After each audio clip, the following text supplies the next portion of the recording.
जागतिक पर्यावरण दिनानिमित्त रोटरी क्लब उमरगाकडून 1000 सीडबॉल रोपण। जागतिक पर्यावरण दिनाचे औचित्य साधून रोटरी क्लब ऑफ उमरगा यांच्या वतीने कराळी येथील अग्निबेट परिसरात एक मोठा सीडबॉल बियांचे गोळे रोपण करण्याचा उपक्रम राबवण्यात आला। पर्यावरणाचा समतोल राखण्याचा आणि संवर्धनाचा संदेश देत या मोहिमेत तब्बल 1000 सीडबॉल जमिनीमध्ये पेरण्यात आले। उपक्रमाची ठळक वैशिष्ट्ये: देशी वृक्षांना प्राधान्य। या उपक्रमात प्रामुख्याने चिंच, कडुलिंब, आवळा, पिंपळ आणि करंज यांसारख्या आपल्या मातीतील देशी वृक्षांच्या बियांचे सीडबॉल मोठ्या प्रमाणावर वापरण्यात आले। यामुळे भविष्यात हा परिसर हिरवागार तर होईलच, शिवाय तिथली जैवविविधता वाढण्यासही मोठी मदत होईल।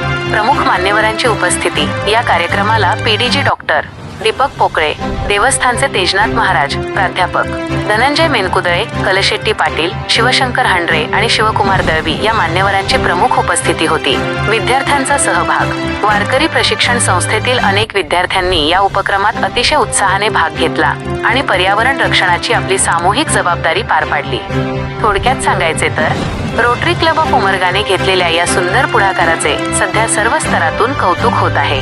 निसर्गाचे रक्षण करण्यासाठी आजच्या काळात अशा उपक्रमांची किती गरज आहे, अशी भावना तिथे उपस्थित असलेल्या सर्वांनी व्यक्त केली। पर्यावरण रक्षणासाठी घेतलेला हा एक अतिशय कौतुकास्पद आणि आदर्श उपक्रम आहे।